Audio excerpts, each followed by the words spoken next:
Hey folks, okay, coming up in 8 minutes, 7-8 minutes. What are we talking about today? DISINFO. Yeah, DISINFO. Robin Horsley is back on the show. So that's cool. And yeah, so see you then. 8 minutes, 7-8 minutes. All right. If you're watching an archive version, you might want to fast forward. Or not, if you like great copyright-free music.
Oh, that's the wrong bit. It wasn't the right bit.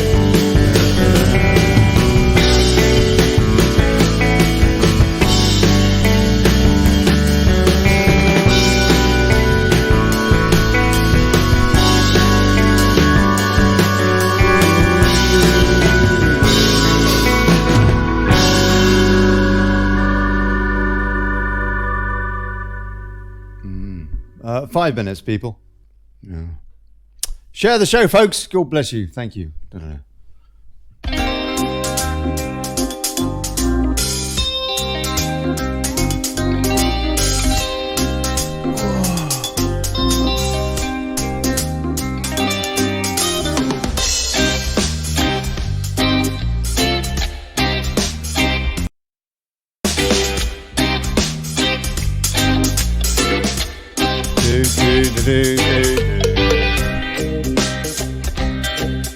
I'll tell you what, this music is a bit boring, isn't it? This is, listen to this instead, why not? I might play this at the top of the show as well, but here we go. Who's this? Very much, Mr. Speaker. Following on from the excellent question from my honourable friend for Harwich and Greg North Hands Essex, in the Commons. Can I remind the Chancellor of the Duchy that on the 29th of January, the House passed the so-called Brady Amendment. 317 members were present and actively involved, as they all voted for it, including him and the whole of the government. The amendment said, and requires the Northern Ireland backstop to be replaced with alternative arrangements to avoid a hard border. As the government voted for it, can he confirm that is still their policy? And if not, which bit of replaced was not clear? Yep, that's right, mate. This is Liddington at the dispatch earlier. Those changes that those who voted for the motion would be willing to accept the withdrawal agreement. Hello. Hey, Robin. The talks are continuing with the so-called Malthouse group, but my right honourable friend, the Prime Minister, spelled out in Belfast yesterday how she intends to take forward the... One sec, Robin. The vote for the amendment in the... You can't hear me? Hold on a sec, hold on. I'll play this clip again in the show in a minute. You can't hear me? Oh, blimey, hold on. That's a problem. You can't hear me. Right, I'm going to call you back. Hopefully that'll work. Oh, it's all good fun, isn't it? Hold on. Do, do, do, do, do, do, do, do. I'll tell you what, they're a joke in the Commons, aren't they? What a joke. What a joke. Hey, Robin. Robin? Yeah. Can you hear me? Oh, you can hear me. Good. Yep. Can you hear me? Yeah, I can hear you. I've got your video too. Great. 2 minutes. I'll play that clip of Greg Hans again. Yeah, I like that Greg Hans.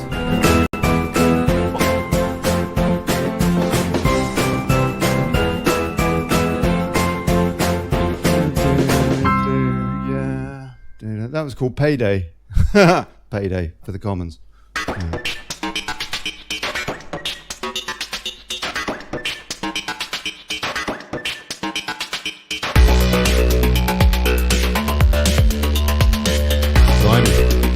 I've got no idea what this is.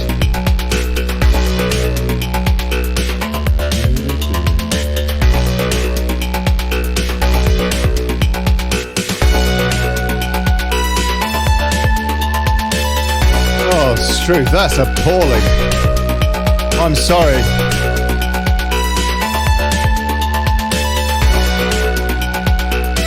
Oh, no, I can't handle that for another 30 seconds. Hold on, this must be better. Copyright free Facebook. Goodness sake. Ooh, here we go.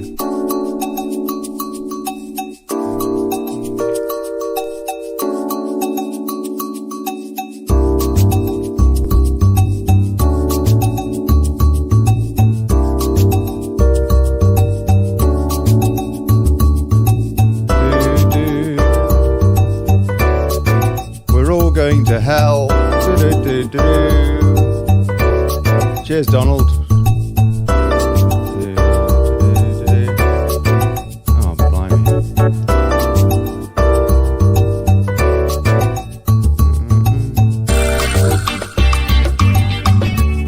Yeah. Oh, hold on. Oh, all right. Oh, that's it. That's enough of that. Enough of that.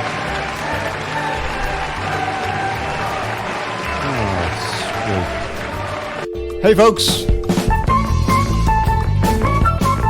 Oh, good evening, good people.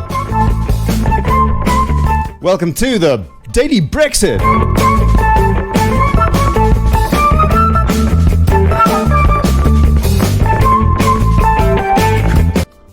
Oh, hold on, what's that? What on earth happened there? Oh no, hold on. Oh, that's very odd. Anyway, holding democracy to account, fighting for self-determination, and exposing plutocracy. Thanks for turning up. I'm Olly Connelly. And now, DISINFO. Where's the balance in the media? Why is the MSM conspiring for Remain?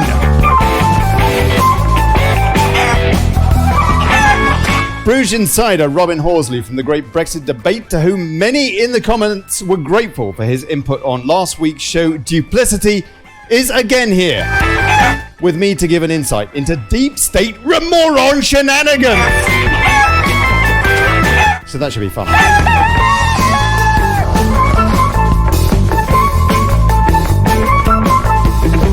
Taking your calls on Discord at gov.ly/rant. And see you in the comments. There's an explanation on how to use Discord in the script thing for this thing. Please help the show. PayPal.me/Brexit. Big cheers. And please share the thing, like the page, whatever. Let folks know we're talking, we're thinking, we're watching, we are active! Right, okay.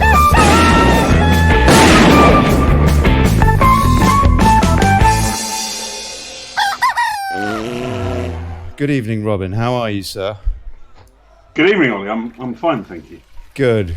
Thank you. Are we any closer to Brexit today? No, I'm not sure we are, really, are we? I think there's a lot of time wasting going on in Northern Ireland, and I'm not sure we're particularly close to that. Oh, blimey. Okay, I've got one or two things. Thank you very much for that video you gave me the link for. I'm going to play that in a minute. I'm just going to run through a couple of things going on according to fakestream and what have you. Westminster, I shouldn't be calling them fakestream. EU backstop illegal in current form, law firm claims. An international law firm have concluded that the hated backstop is, in its present form, illegal as a matter of EU law. And on Guido, they've got the bit that is most pertinent, I think. Herbert Smith Freehills state in their latest View from Brussels briefing that on the basis of the EU's own view of what is legally allowed under Article 50, and on the basis of which the negotiations proceeded, the backstop in its present form is illegal as a matter of EU law. The Attorney General of the UK came to a similar conclusion in paragraph 17 of his advice to the government of the 13th of November 2018. It could also be argued that the backstop is inconsistent with the aim of the Treaty of the European Union to promote peace, expressed in its Article 3, since it is inconsistent with the institutional provisions of the Belfast-Good Friday Agreement and therefore undermines it. And Robin, wow, I thought that was very interesting, not least off the back of what David Trimble was saying a couple of days ago. Yeah, no, I think it is, Ollie, but I think really my view is that the backstop is a bit of a red herring, really, anyway. Yeah.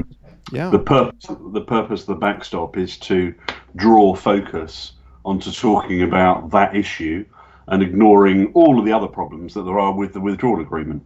And I suspect that it is going to be resolved, at which point the idea is that everybody says, oh, that's great, the backstop's gone or the backstop's been resolved.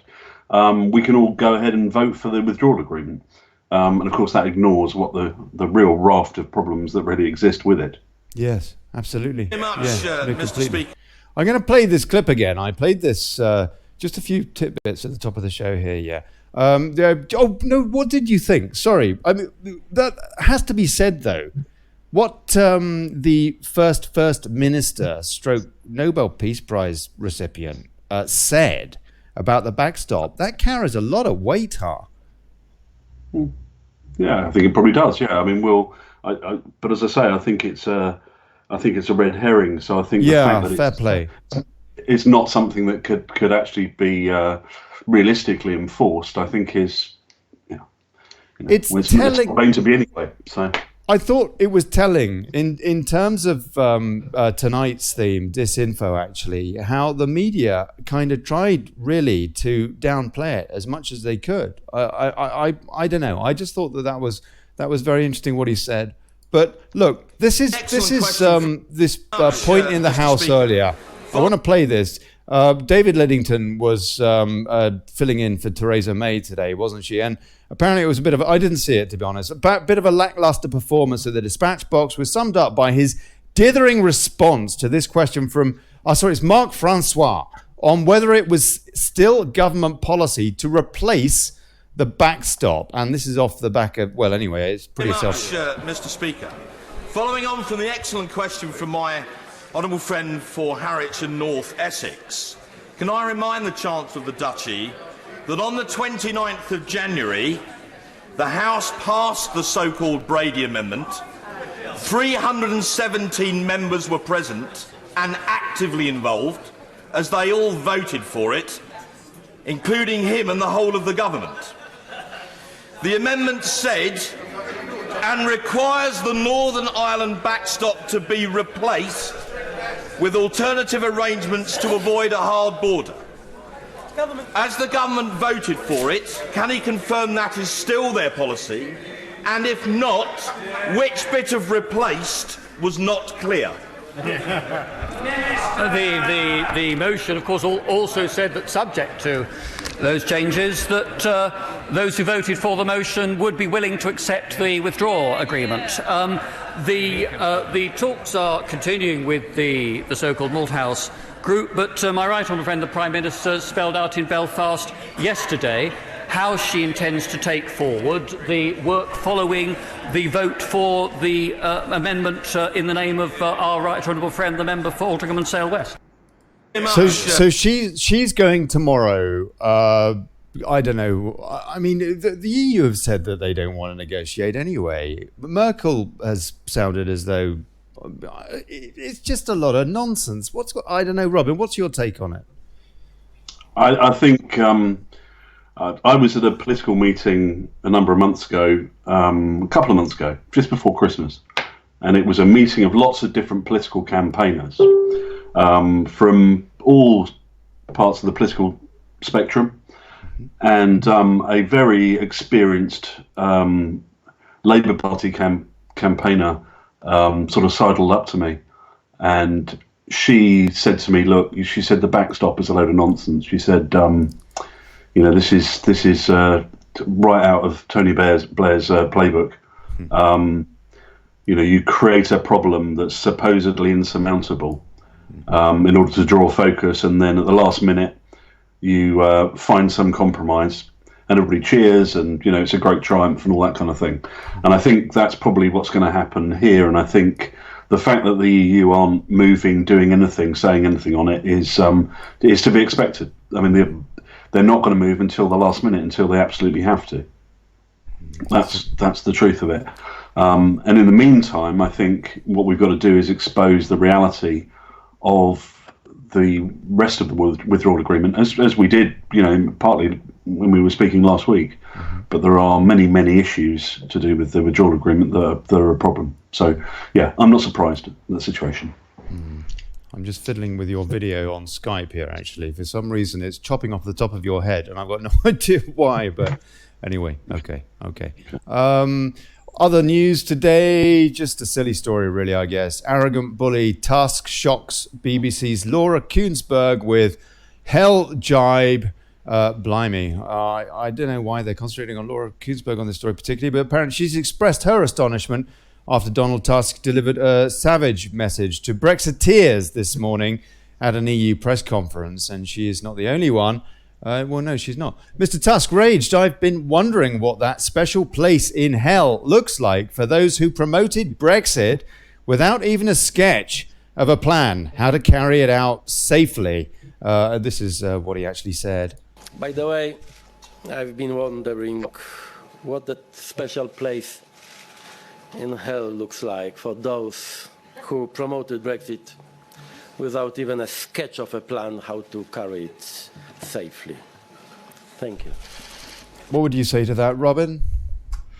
Well, it was clearly a rehearsed piece. It was a kind of set piece approach.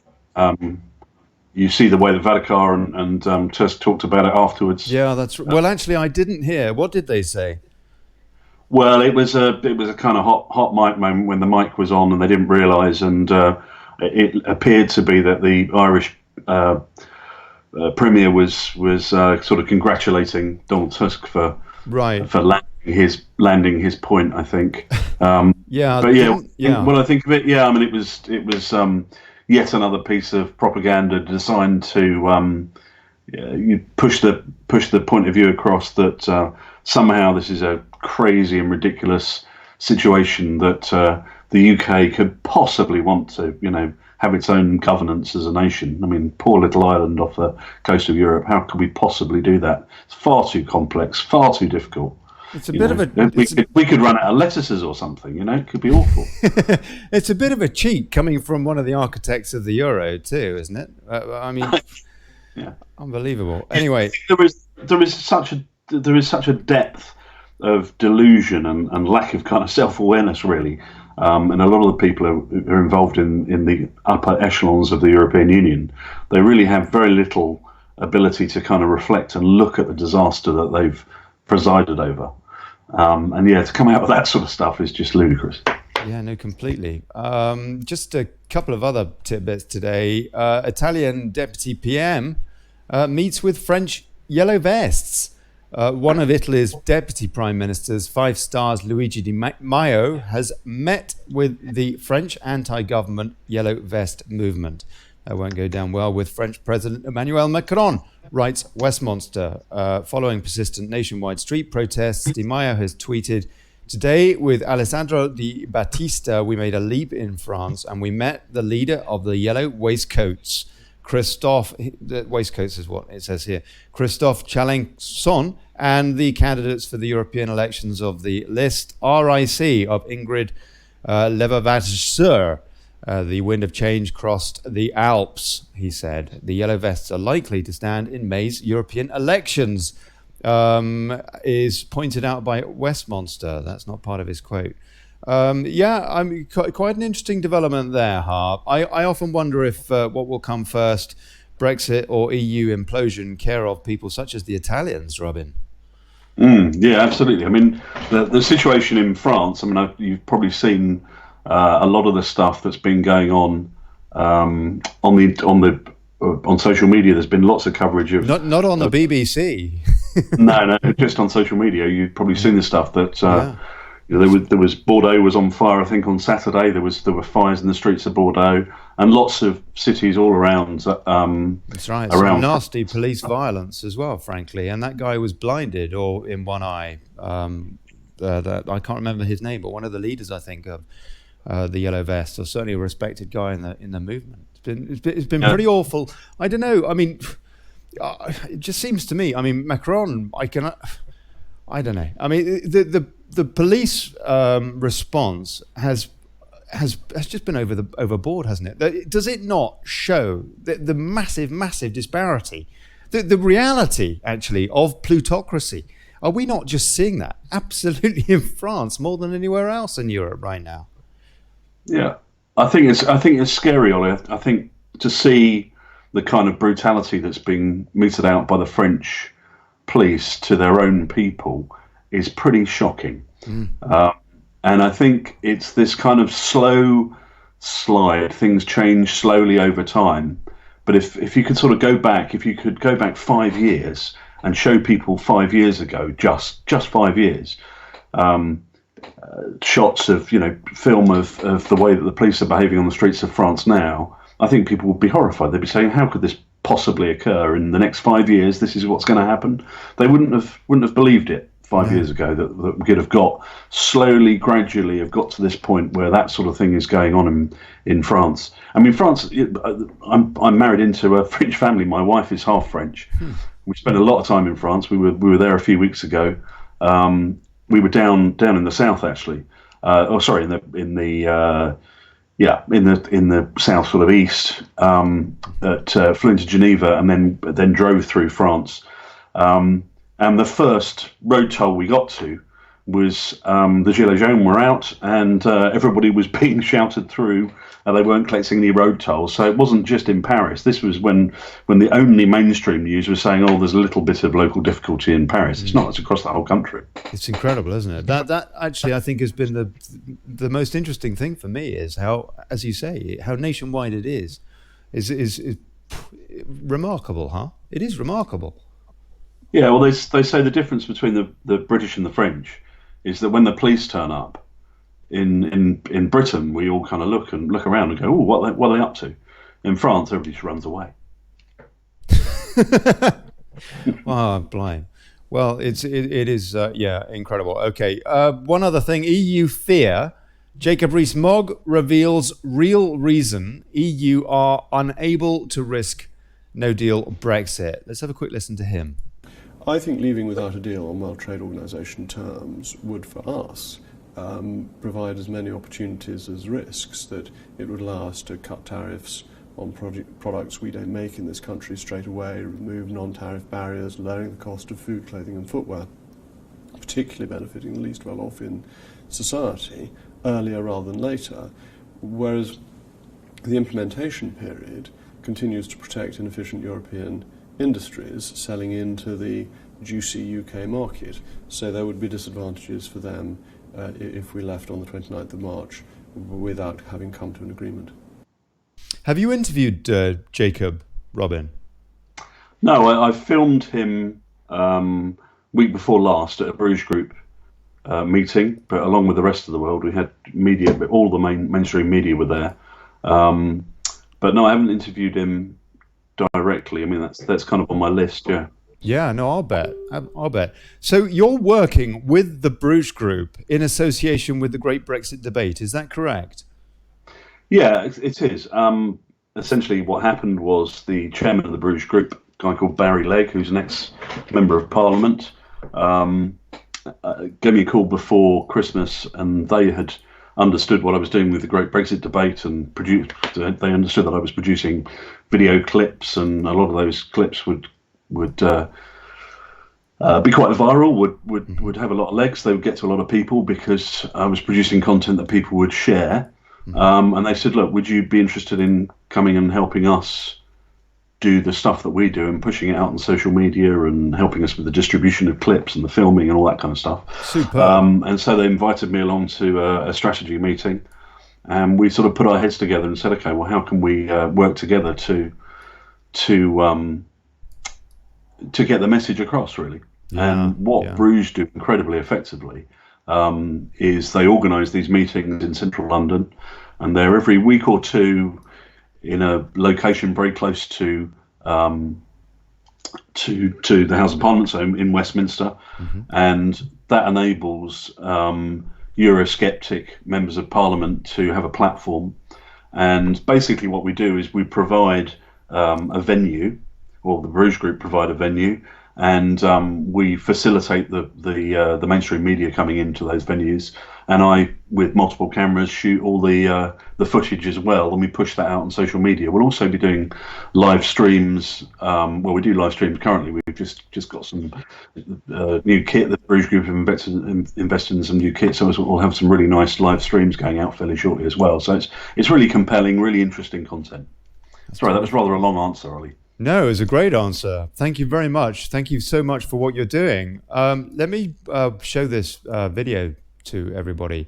Actually, let me show folks your site too, which did you just launch this today, the greatbrexitdebate.uk? Yeah, that's right. That might seem strange. The Great Brexit Debate is nearly 3 years old. It will be in March. But I realised that over that period of 3 years, there is so much content, much of which is still absolutely relevant. And so I assembled this website and categorised and organised a lot of the content. I haven't put everything on there because there's just too much stuff. Yeah, you've got loads on here. You've got loads of stuff on here. There's 3 years. That must have been a nightmare filling out the database. Yeah, it wasn't easy. Yeah, there's a lot of stuff. Articles, interviews, explainers, speeches. So lots of stuff there. Greatbrexitdebate.uk. And you sent me, we're talking about whatnot today. We're talking about disinfo and whatnot. And this is a nice way into it. Let's watch this video that, Robin, you put this together, didn't you? Let's have a look. Food shortages, empty shelves, higher prices. Many of the UK's major supermarkets and food retailers warn of the possible consequences of a no-deal Brexit. Some of the leading names urging MPs to find an urgent solution to avoid the shock of a no-deal Brexit, saying it would threaten food security. About 90% of our lettuces, 80% of our tomatoes, about 70% of our soft fruit all comes from Europe, and it all comes through, near enough, comes through Calais. So is this a sensible warning or scaremongering? It sounds like a sensible warning, and I think it's important that the general public are aware that the impact of coming out of the EU is going to have on everyday life.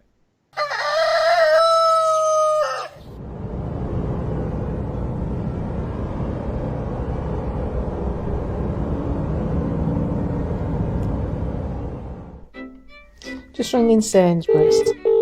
That's June Slater. Hey, she's coming on the show next week. I wonder if you could help me. Yeah. It's Mrs. Battersby here. I'm a good customer, but I'm really concerned that I've seen it on the news that you're going to run out of food, and I only use your store because of this Brexit. What's going to actually happen?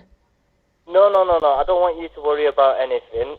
We've already taken measures into account for anything that does happen along them lines. So that's the least of your worries.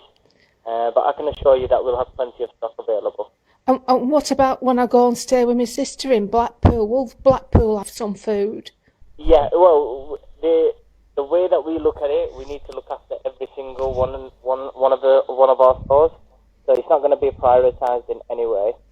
But I can assure you that we're not going to come across a situation like that anytime soon.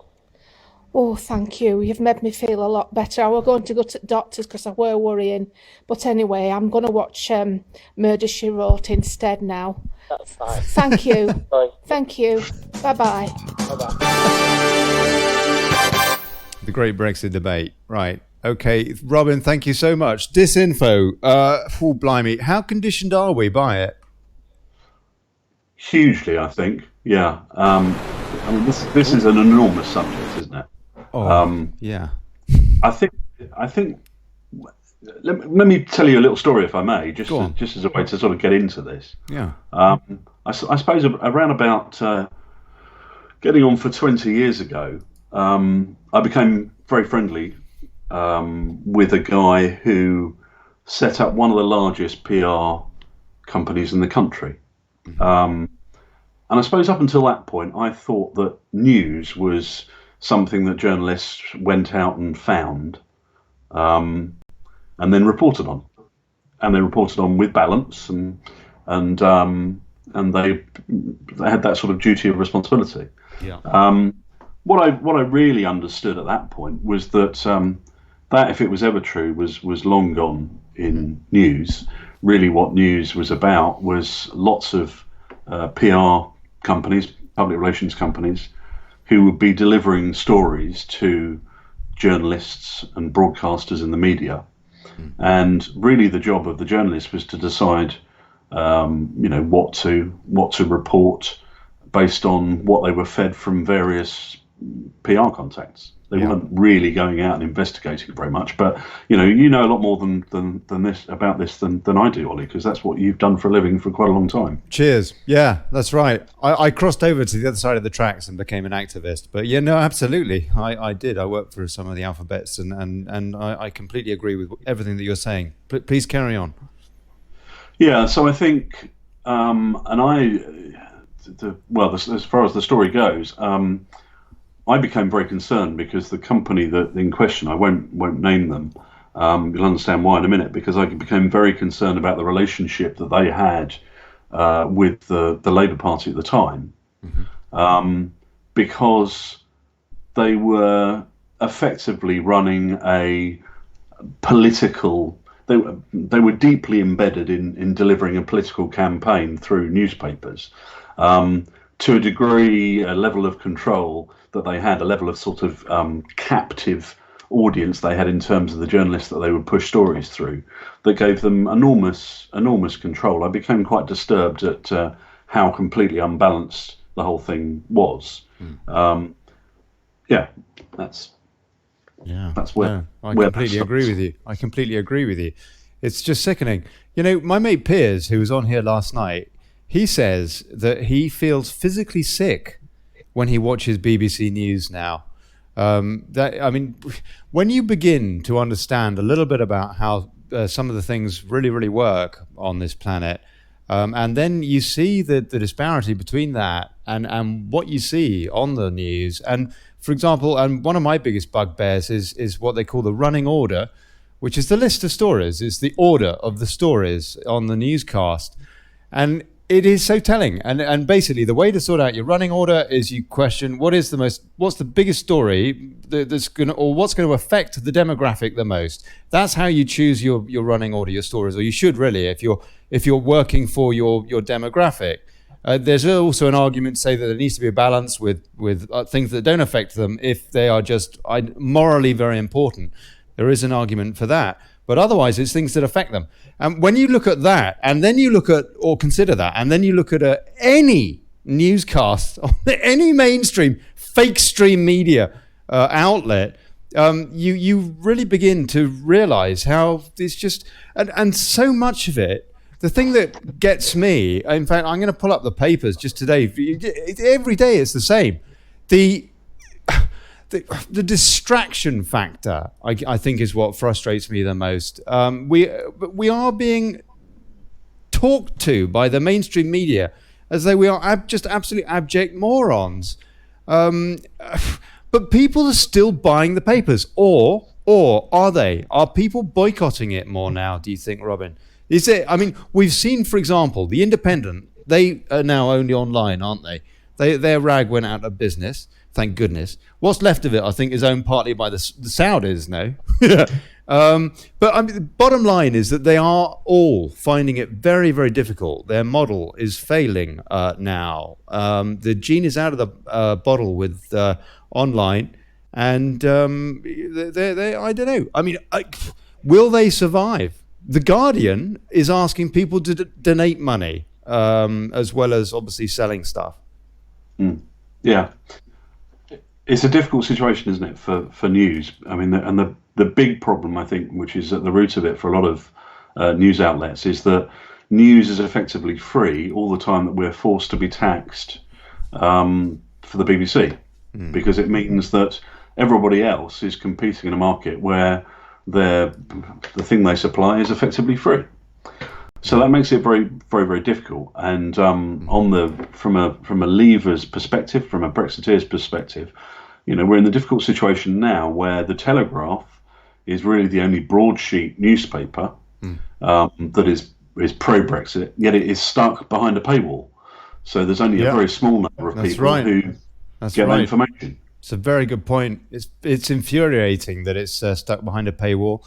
I do still think that even the Telegraph is sitting on the fence.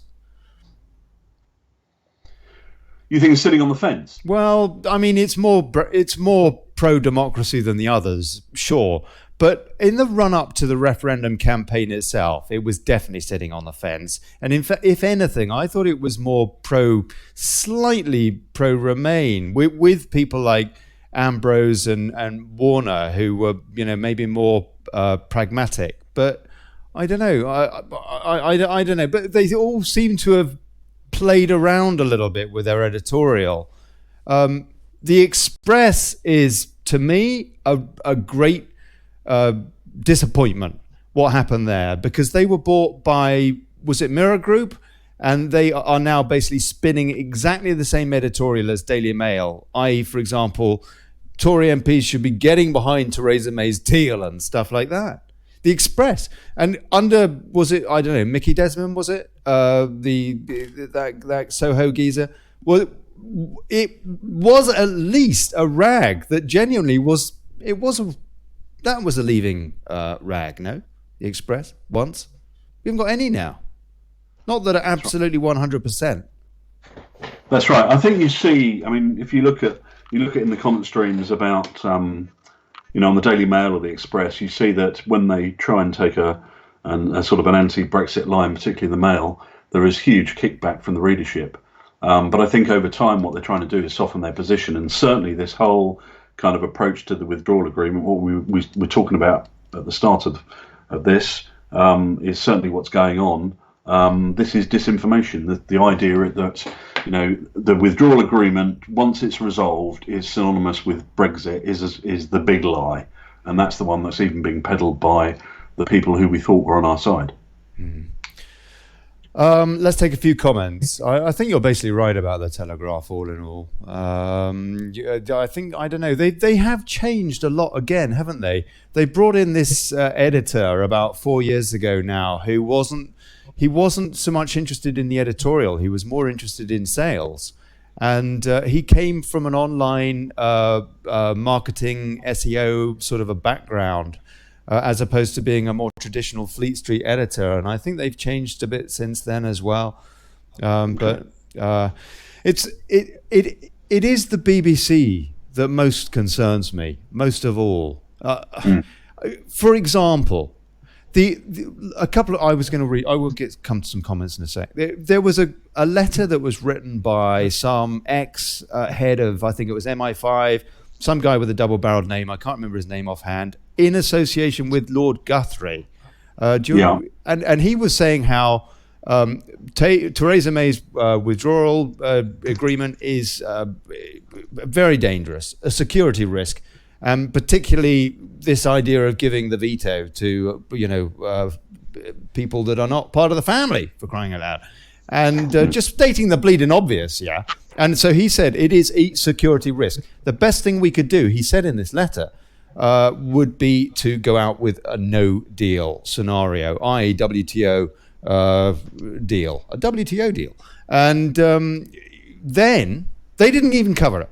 I don't think they covered it at all that day on Today and on PM on Radio 4. And then about 10 days later, another somebody X from MI5 or what have you, again with a double-barreled name. Well, it was Richard Dearlove, actually. So it was Richard Dearlove. Okay, it was Richard Dearlove that sent the original letter, which they didn't cover when he was protesting. And then this other one, similar position, Dame whatnot, she says it is absolutely a security risk to leave the EU in any way, shape or form, basically. And they covered that, and they gave her a 10-minute interview. And that really just sums up, does it not? The disinfo, the disparity, the fact that the BBC is absolutely, frankly, fake. It is, yeah. I mean, look at Question Time every week. Look at the number of Remainers there are on Question Time versus Brexiteers, and they talk about Brexit issues, every episode of it. So they're getting, but and that's for people who are politically engaged. The people who are not politically engaged, who just pick up, a few news headlines once a day, are deeply misled because they only see the front end of the clip that you just showed that I used to sort of parody what was going on. But people would take that literally. As people said in response to that clip, they go from. They start the BBC News with saying empty shelves. The shelves are going to be. Why on earth would shelves be empty? How utterly ridiculous! That is just not going to happen under any circumstance. That is not news at all. That is propaganda. There is absolutely no basis of fact that's being talked about there. It's utterly ridiculous. And then they go to a little clip. So once they've hit us with the headline, then they go to a little clip of some guy talking about.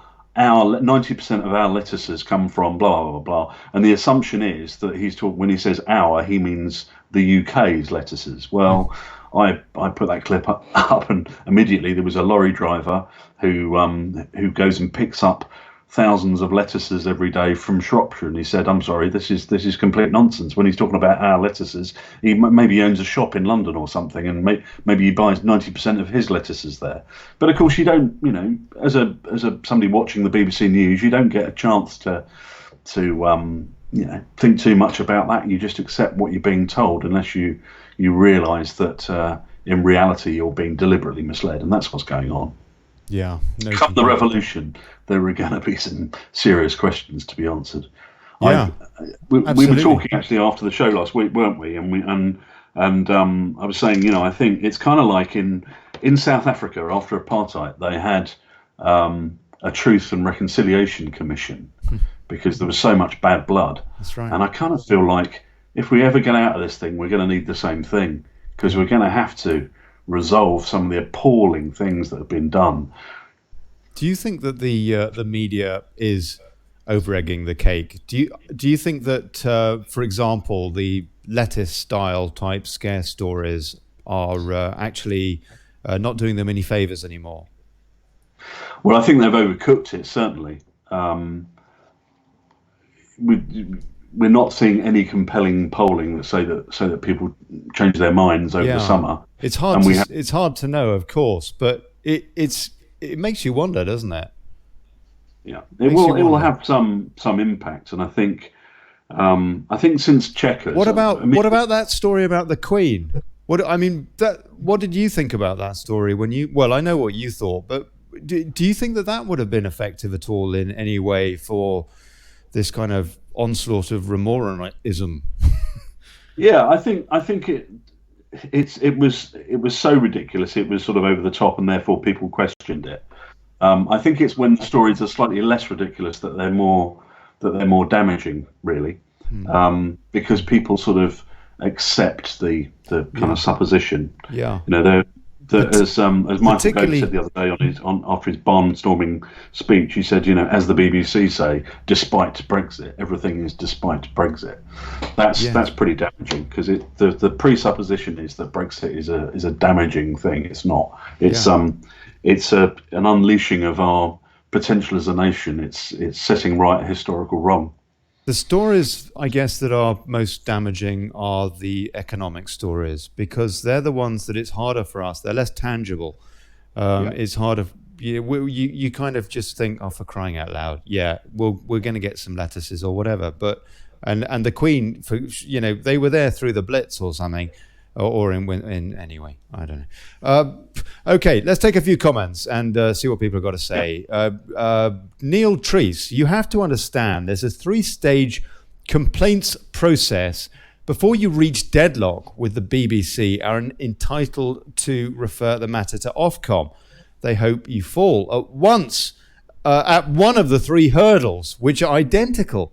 I have a complaint from the 13th of December that has only now reached deadlock. Neil, that's very interesting. That is very interesting indeed. Thank you. Sean Concannon, we would be stuffed without social media, so an alternative could be necessary.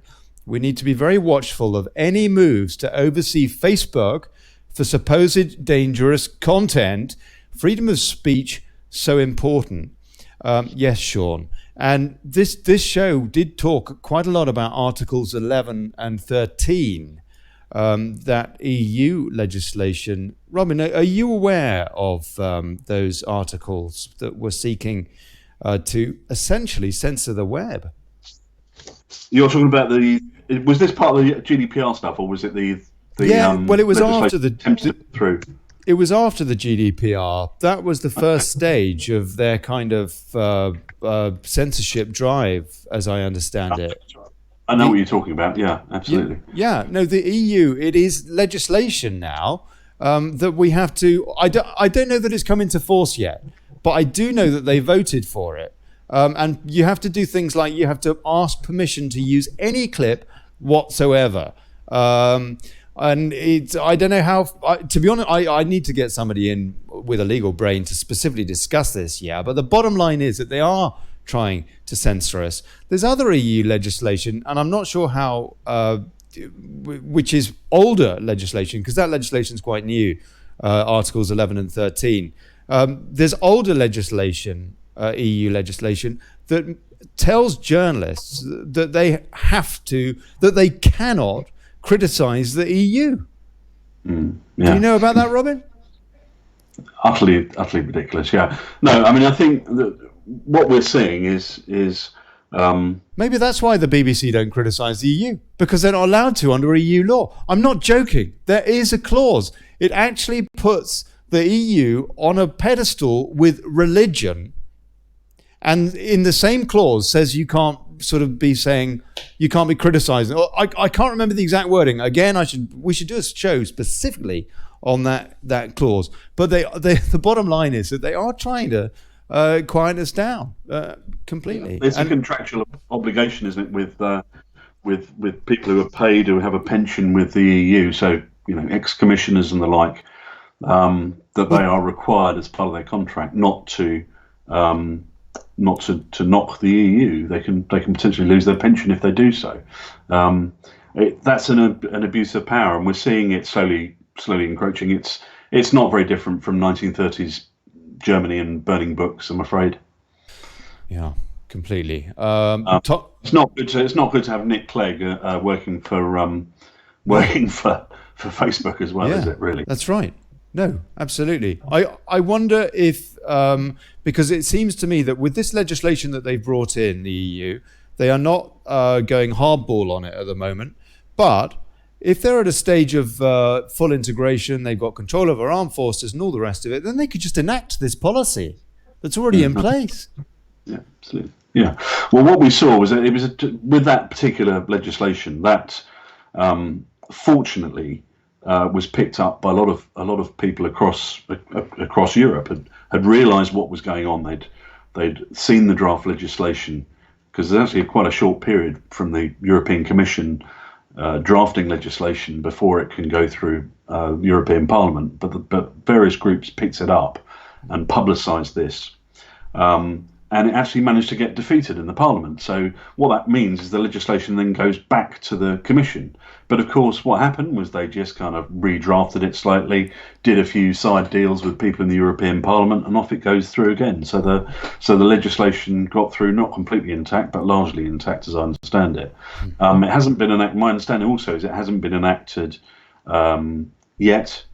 But it's coming down track, and I think it illustrates how the moment you've got an undemocratic structure, or an anti-democratic structure, as some people would say, the abuse of power that can slip in without people even being aware of it very often is extraordinary, and that's why we've got this horrible situation of all this legislation coming down track. That we need to get out of the EU and avoid this stuff, really. Let's take a few comments. Anthony McCann says, we, the UK, need help. There are too many brainwashed people. How can we ever win without a civil war? Martin Bishop, what about Tusk today? He should resign like we demand of our politicians if they spoke like that.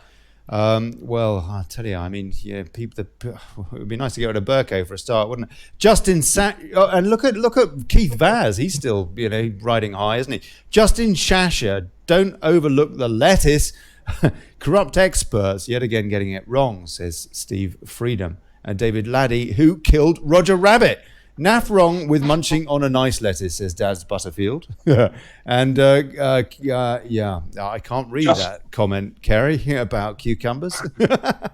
Aye. Kazzy Max says, go on, sorry, Robin. Justin says, talk about the Overton window. He's right. I mean, the Overton window is a good thing to talk about. And if anybody who's watching looks in the comments, will see Justin Shasher has said, talk about the Overton window. I think it's a good subject. Let me just sort of have a crack at this one, shall I? Yeah. This is the Overton window is part of persuasion theory, if you like. So I was in sales and marketing in my early career and covered a lot of this stuff about how you persuade people to do things, to think things.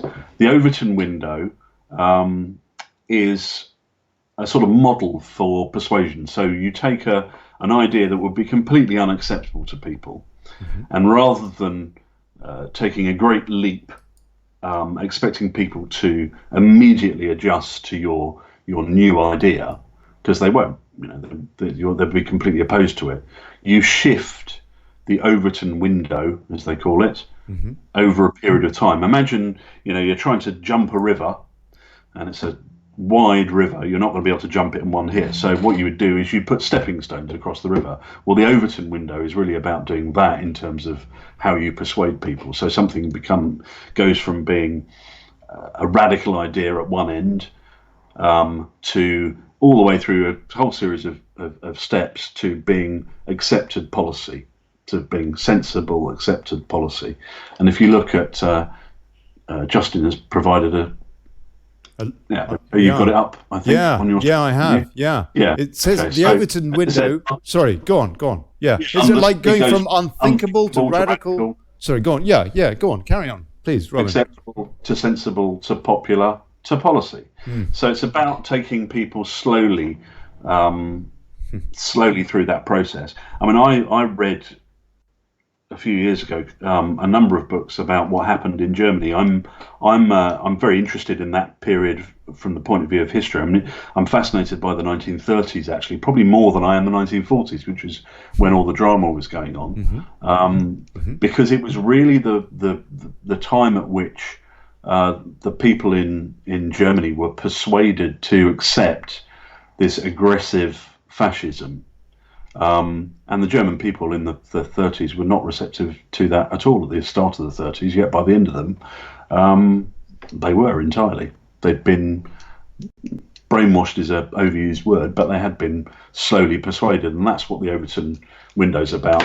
And that is what happens, or that is what's possible when you've got the ability to be able to push information out, disinformation via the media. So we've seen it, I mean, again, this week, that clip that you showed was the BBC last week. But this week we've had the Nissan story at the beginning of the week, or the weekend, and ever since, or something. No, actually, sorry, it was last week, wasn't it? It started and has gone on until now, pretty much, which is really a non-story. I mean, basically, Nissan were proposing to start building a particular model of diesel car in Sunderland, and have decided not to. They're doing it in Japan. They're not going to build these cars in France or Spain or somewhere in the EU.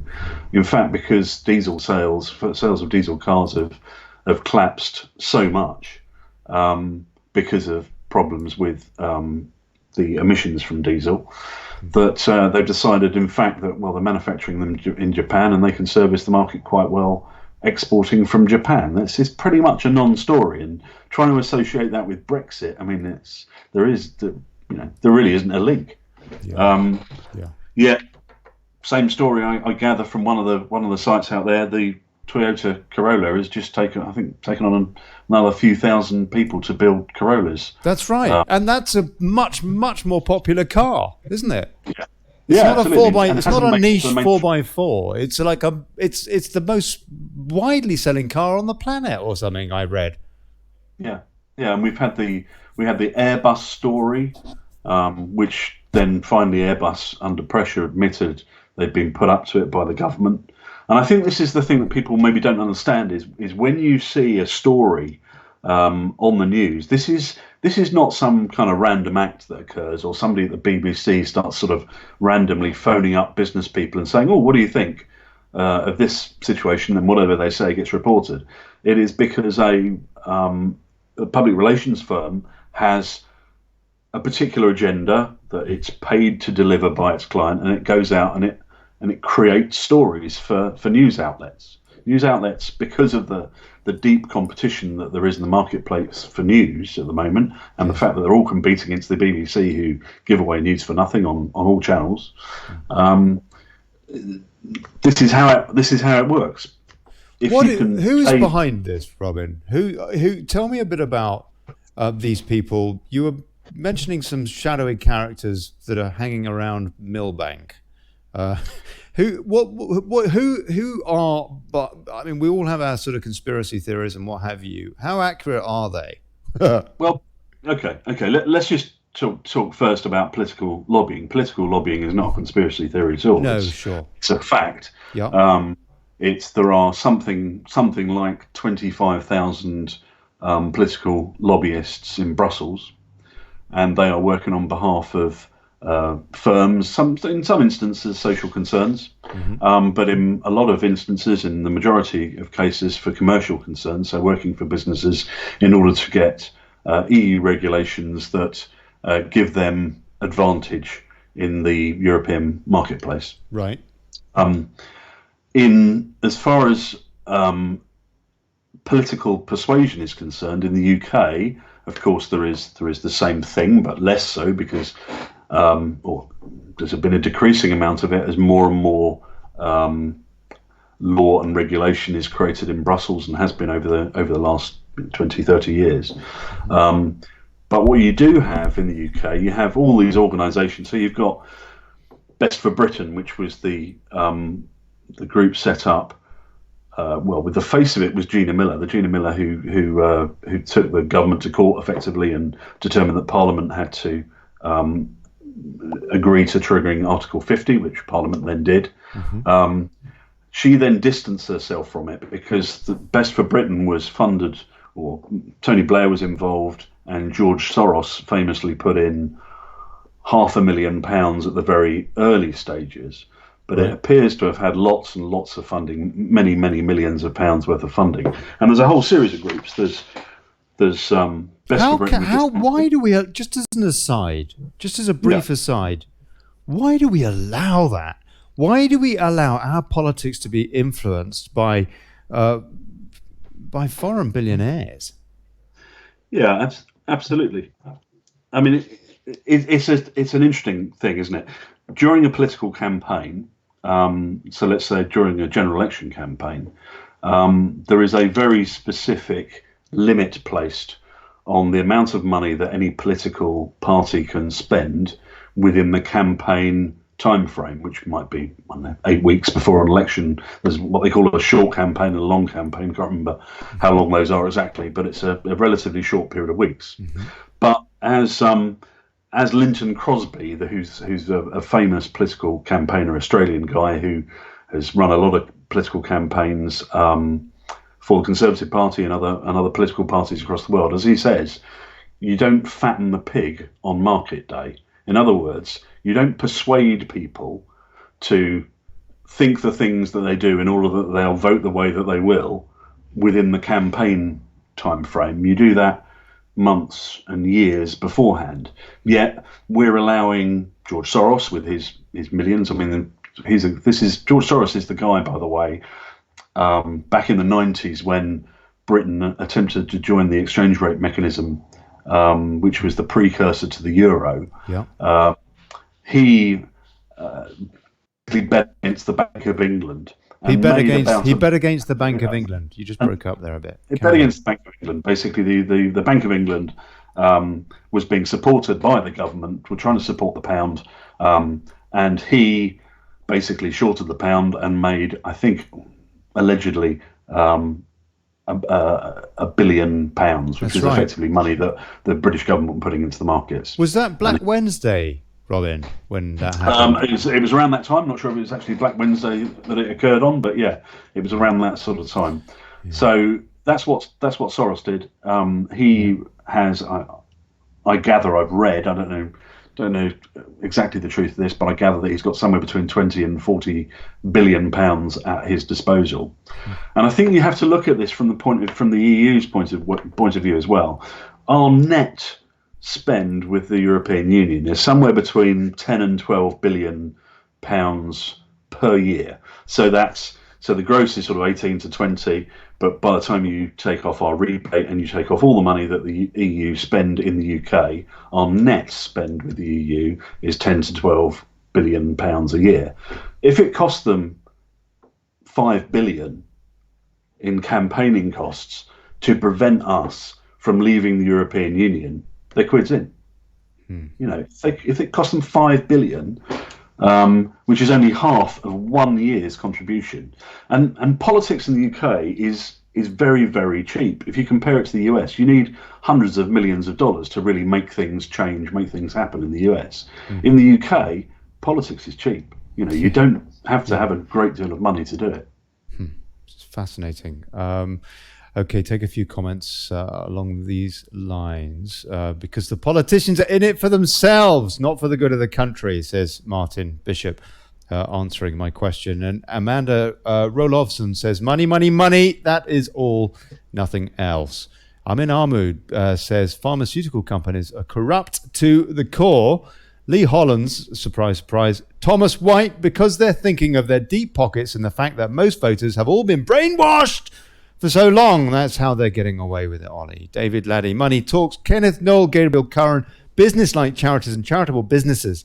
Too many charities overlapping in many instances. Grey areas. Blair and the Boundaries, anti-Christian, with blood on their hands, children abused, exploited, and forcibly adopted, UK and elsewhere. Wake up, Mother England, and Faraballah.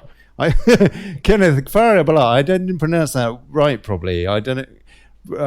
Robin, if you know how to pronounce that, that sounds like a great little saying there, maybe from Scotland way, huh? But he's got a very good point. It's very sad to see the abuse of charities now, and also I guess there are some pretty dodgy charities. Any of these? This is, Best for Britain is not a charity, presumably. No, that's not allowed to be a charity. Hopefully, no. I very much doubt it. I don't think it is. No. Don't know. Yeah. No. What about? And there are a whole group of them. There's Best for Britain. There's Open Britain. There's Infax. There's the European Movement. There's Britain for Europe. All of these organisations, and we really don't have any kind of disclosure on where all their funding comes from. Yeah. And we should have, because we should know where all of the money comes from that helps persuade people to do things. And that's one of the things that probably we didn't talk about even in 2016. But you know, Brexit for me is kind of the starting point. It's what we do after that, if we can achieve it. Yes, sir. And it's it's an overused phrase to say draining the swamp, but that is exactly what we need to do. it's if we believe in sovereignty and democracy, then there's a lot more to it than simply passing an act of parliament to say that we're in charge again. We need to really change the system. We've got a systemic problem. Robin Horsley, you speak my language. So this is just a battle in a far, far greater war. I'm kind of wondering if the people putting the money into whatever campaigns were Russians, if the media might have covered it a bit differently or what have you. If it is a joke, isn't it? The lack of balance in reportage is absolutely breathtaking. Well, let's just let me pick up on that point, the Russian point. There is this sort of idea that somehow the Russians want to support Brexit. Well, it's the EU that are disrupting NATO, and it is NATO which keeps Russia in check. The biggest threat, really, from an aggressive Russia would come from the EU and the EU army. That's the biggest threat. If you talk to people like, for example, Veterans for Britain, you should maybe ask David Banks to come on and talk about those issues with you, because he's part of Veterans for Britain, and Lord Guthrie, who's a very senior British Army ex-general, I think. Yeah, who co-wrote that letter with that's right. Yeah. Go on, sorry. With Richard. Yeah, that's right. Can I pick up on one of the points one of your commenters made? Please do. People, well, not one, but a few people were talking about motive, and I think this kind of needs to be understood. Yes, there are politicians who've got their snouts in the trough, who are hoping for lucrative directorships and that sort of thing. They have a kind of unhealthy relationship very often with particular companies, and they get their sort of their payback once they leave Parliament. Very often that's the way that it tends to operate. But to suggest that's always the case is not really getting the whole thing. A lot of this is ideological, and I think you saw it today. We're just going back to Tusk today. I think Tusk is okay saying things which are just, it's just ridiculously insulting, isn't it, what he said today? But I think he feels justified in order to do so, because he really is bought into the ideology of it. He really thinks that what they're doing is something wonderful and beautiful. And when they say, we've had peace in Europe for 70 years, apart from Yugoslavia and the Balkans and ethnic cleansing and all that kind of stuff, we don't think about that. But actually, we've created this wonderful, peaceful Europe, isn't it? Fantastic. And it's self-delusion, But I imagine Adolf Hitler didn't go to bed at night and think, oh, I'm a bad guy, I'm going to be bad tomorrow. He thought he was doing the right thing. Yeah, I agree with you. Justin Shasha says the EU is like a religion for many, but not for these guys that put this video on, which I'm going to leave us all with, because I just thought this was great. This is the Swiss welcoming Brexit, apparently, according to Guido. So I thought I'd play this. Thank you so much, Robin Horsley. Thank you. It's been awesome, mate. Again, really good. Just have a listen to this, and then we'll wrap up. Sure. Dear people from the United Kingdom of Great Britain and Northern Ireland, this is a message from Switzerland. Switzerland? Who ever heard of such a name? Very soon, you will quit your long bond with the European Union. You will have to start all over again, without any friends and completely on your own. You know what that means? That means I'm single again. Exactly. Welcome back on the market. Outside the EU, you can do whatever you want, like selling food filled with nothing but air, eat chocolate till your mouth bleeds, or kick sheep in the butt. It's a lot of fun. That's why we from Switzerland never joined in the first place. So let's become friends and build our own union. the EUneum, the European Union of non-European Union members. We could have our own flag with a sheep on it and a cow, a bagpipe, more instruments, a funny hat and stars, a lot of stars. Let's create our own currency. You have the pound, we have frankly. Let's make the pfunderly. It will be the cleanest money on the planet. Your bankers wash it, our banks hide it. Switzerland and Great Britain, we are made for each other. You always keep calm, so do we. You have tea time, we have cheese time. We love to put our trunks in the sun. You love to put your drunks in the sun. You put alcohol in barrels, so do we. You have surveillance cameras, we have social detectives. You live with Brexit, we live with exit. We have Shaqiri, you have also Shaqiri. You have the Prince of Wales, we have the Prince of Wallis. You have a queen, we have a king. He also loves to wave his hand. You have James Bond, we have Roger Federer. He wins every fight, wears expensive watches and has a great secret service. You might know him from Quantum of Rolex. The World Tour is not enough. Goldbringer or Moon Racket.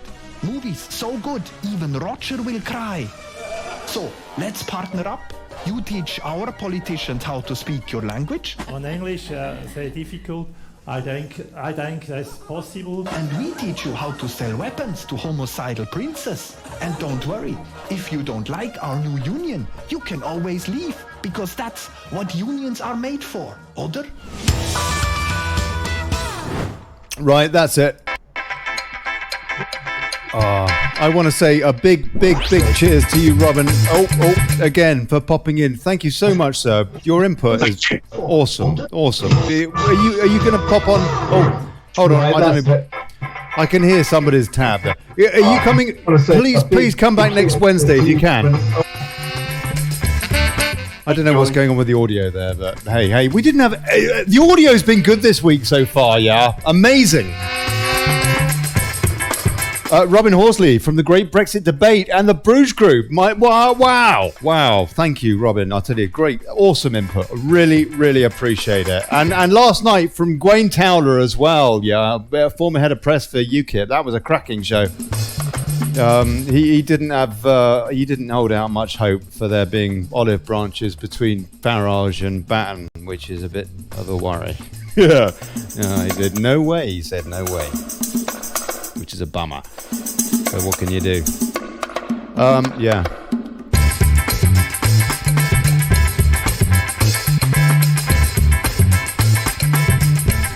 So this has been Daily Brexit with me, Olly Connelly. Tomorrow, Bill Etheridge is coming on to tell us about the Libertarian Party, and I don't know. I guess he's wondering what on earth to do about the next Euro elections. What do you reckon, Robin? Do you reckon he'll run? Well, there's a lot of them looking for the next thing, aren't there? So I don't know. It really depends if Article 50 gets delayed and we're into more European elections. It could happen, couldn't it? We'll see. Makes you wonder. Bill Etheridge on tomorrow at 7, folks. And that's it. Yeah. Hey, God bless you. Here's to us and bugger plutocracy. Yeah. Cheers. Thank you, Robin. Thank you, sir.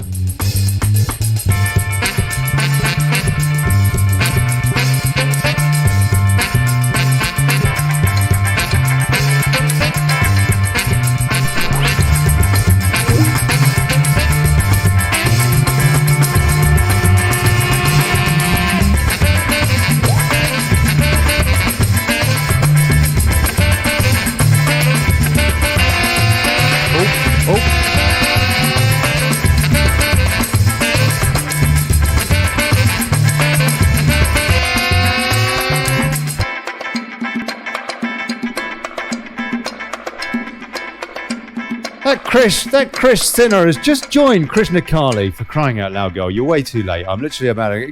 Good night, everybody. God bless you. And Chris, come on the show.